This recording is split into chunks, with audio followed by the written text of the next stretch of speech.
कराची में आमतौर पे जो मशहूर रहा, जो फोकस हुआ वो लियारी गैंग वॉर रहा। जाहिर है कि जब गैंग वॉर की बात होती है तो हमारा ज़हन जो है वो फौरन लियारी की तरफ जाता है। अहम किरदार वो थे अरशद पप्पू और रहमान डकीर। 2003 में उसका आगाज हुआ। ये कहा जा सकता है कि 2013 का जो ऑपरेशन हुआ, कराची ऑपरेशन, वो उस तक जो है वो कराची में अपना राज जो है वो कायम रहा। अरशद पप्पू गैंग था, वो बेसिकली जहानाबाद और उसके सराउंडिंग्स में जो है वो एग्जिस्ट करता था, वहाँ पर उसका कंट्रोल था। आपस में उन्होंने अपने गैंग्स बनाए, कुछ ऐसी वजूहत हुई थी जिसकी वजह से ये गैंग्स की शक्ल इख्तियार कर गए और आपस में एक दूसरे के जानी दुश्मन बन गए। सारी गैंग वॉर की अगर आप बात करेंगे तो सबसे पहले जो है वो आपके जहन में सिर्फ और सिर्फ सबसे पहला जो नाम आएगा वो रहमान डकीर का आएगा और उसके साथ साथ जो है वो अरशद पप्पू का आएगा। यहाँ तक कि खवातीन भी जो है वो उनके लिए काम करती थी, छोटे छोटे बच्चे जो थे वो उनके एज ए इन्फॉर्मर काम किया करते थे। अगर पुलिस कहीं रेड करने जा भी रही है तो छोटे छोटे बच्चे इंफॉर्मेशन दे दिया करते थे कि पुलिस जो है वो आ रही है या इधर पुलिस की मूवमेंट हो रही है।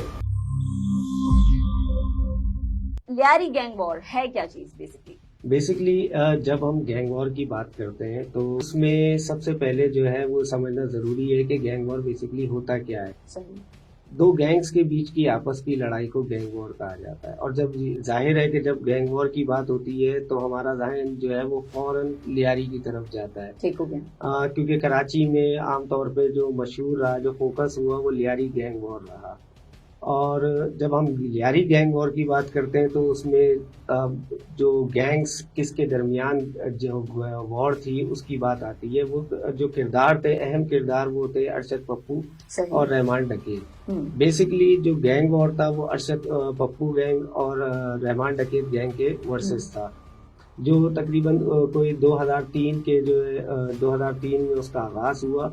और ये कहा जा सकता है कि 2013 का जो ऑपरेशन हुआ, कराची ऑपरेशन, वो उस तक जो है वो कराची में अपना जो है वो उसका राज जो है वो कायम रहा। तो इस पूरी गैंग वॉर के किरदार कितने थे और ये किस तरीके से मंजर आम पर आई और क्या इसका मोटिव था? बेसिकली जो गैंग था, गैंग वॉर था, वो तो रहमान और अरशद के दरमियान ही था, उन दोनों के दरमियान।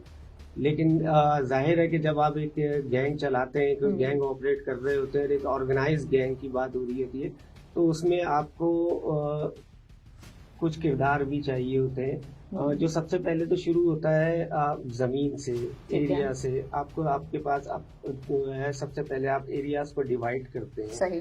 कि जी ये एरियाज इस गैंग के हैं तो ये एरियाज जो है वो उसमें कंट्रोल इस गैंग का है। तो इसी तरह जो अरशद पप्पू गैंग था वो बेसिकली जहानाबाद और उसके सराउंडिंग्स में जो है वो एग्जिस्ट करता था, वहाँ पर उसका कंट्रोल था। अच्छा, बेसिकली अरशद पप्पू और रहमान डकैत इन दोनों का आपसी क्या ताल्लुकात थे? आपस में बेसिकली रहमान डकैत जो है वो पहले अरशद के वालिद जो थे हाजी लालू, उन्हीं के साथ काम किया करता था। और फिर बाद में आपस में उन्होंने अपने गैंग्स बनाए, कुछ ऐसी वजूहत हुई थी जिसकी वजह से ये गैंग्स की शक्ल इख्तियार कर गए और आपस में एक दूसरे के जानी दुश्मन बन गए।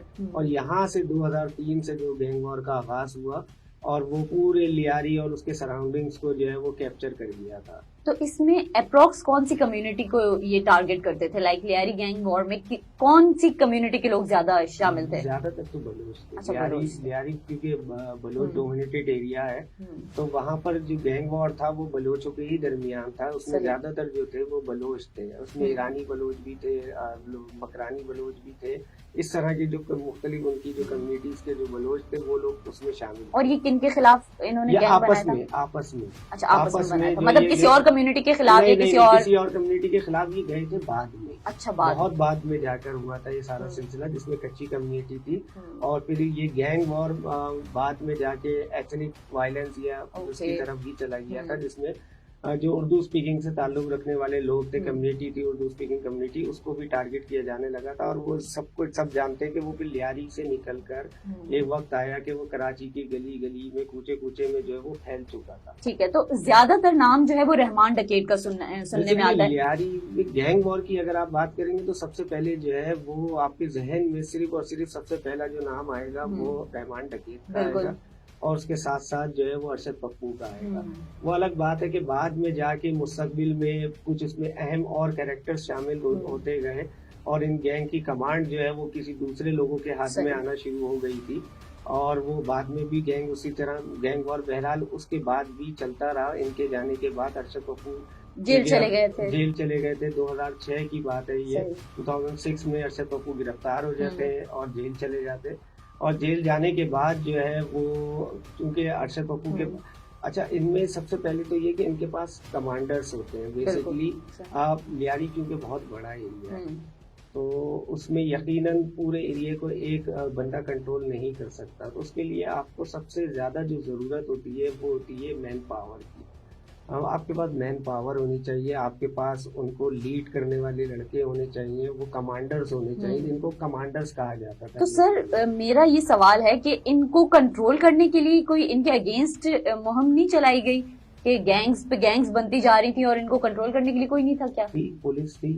तो पुलिस से कंट्रोल नहीं होते थे क्या? नहीं होते थे ना, क्योंकि वहां पर उनके एरियाज में देखिए दो तरह की लड़ाई हुई। सही। एक वो आपस में गैंग वॉर कर रहे थे, दूसरी तरफ स्टेट थी। स्टेट को भी वो डील कर रहे होते थे, काउंटर कर रहे होते थे, स्टेट भी उनसे लड़ रही होती थी, आपस में भी वो लड़ रहे होते थे।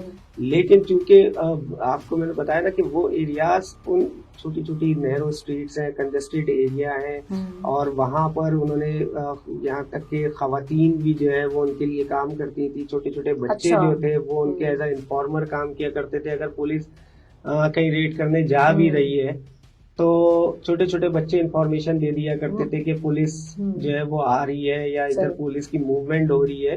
तो ये मतलब कि हम ये कह सकते हैं कि पूरी जो उनकी कम्युनिटी थी बलोचों की या कह सकते हैं अप्रोक्स, क्योंकि देखें अब आपने अभी बताया कि उनमें फीमेल्स भी आ जाती हैं, बच्चे भी आ जाते हैं, तो अप्रोक्स उन्होंने तो अपनी पूरी फैमिलीज को भी इंक्लूड किया हुआ था। बहुत सारे लोगों की फैमिलीज भी इन्वॉल्व थी और बहुत सारे लोग जो है वो पैसों के लिए काम करते थे। लेकिन क्योंकि आप जानती है कि लियारी स्पोर्ट्स के कल्चर के हवाले से जाना जाता है और पीपल्स पार्टी का भी जो है वो स्ट्रॉन्ग होल्ड एरिया था। तो हम ये नहीं कह सकते कि पूरा लियारी गैंग वॉर था, लियारी के अंदर गैंग वॉर था। तो उनके जो इर्द गिर्द के लोग थे या उनके जितने भी मुखबर या सपोर्टर्स वगैरह वो तो उनको अच्छे तरीके से सपोर्ट करते थे ना सर? सपोर्टर्स कह सकते हैं आप उनके जो सिंपैथाइजर्स होंगे या सपोर्टर्स हैं या उनके लिए पैसों के लिए जो लोग काम करते थे वो लोग उनके लिए ये सारे काम किए करते थे। इंफॉर्मेशन देना, इंफॉर्मेशन लीक करना, पुलिस की मूवमेंट का बताना, ये सारी एक्टिविटीज में छोटे छोटे लोग उन्होंने रखे हुए थे, बच्चे रखे हुए थे, खवातीन रखी हुई थी। या रेड्स हो रहे थे, खवातीन उनको किस तरह से शेल्टर प्रोवाइड कर रही है, किस तरह से उनको बचा रही है। या अगर पुलिस की मूवमेंट हो रही है, पुलिस आप देखते हैं कि देखें अब लियारी में अगर पुलिस एंटर हो रही है तो पुलिस की गाड़ियां हैं तो वो नजर तो आ रही है ना। तो जगह जगह आपके पास मोर्चे बने हुए होते हैं, ऑलरेडी आपके पास एक सिस्टम है, मोर्चा सिस्टम है। वहाँ पर जगह जगह उन्होंने अपनी पिकेट्स लगाई हुई होती हैं। हर एरिया के अंदर मुख्तलिफ जगहों पे स्पॉट्स होते हैं जहाँ पर उनकी पिकेट्स लगी हुई होती थी। वहां से उनके पास बाकायदा ये जो है दूरबीन टाइप की चीजें और इस तरह की सारी चीजें भी हुआ करती थी और वो उनसे सारी जो मूवमेंट थी, मूवमेंट पे सर्विलेंस सारी चीजें किया करते थे, मॉनिटर किया करते थे सारी एक्टिविटीज को। क्योंकि उनको दो तरह से खतरा था ना, एक तो अपने मुखालिफ गैंग से भी खतरा था, इसलिए उनको हर वक्त एक्टिव रहना पड़ता था। दूसरा ये कि उनको पुलिस का भी खतरा था, तो उनको दोनों गैंग्स को आप डबल जो है वो ड्यूटी देनी पड़ती थी। ठीक है, एक तरफ पुलिस के लिए ड्यूटी देनी पड़ती थी और दूसरी तरफ मुखालिफ गैंग के लिए।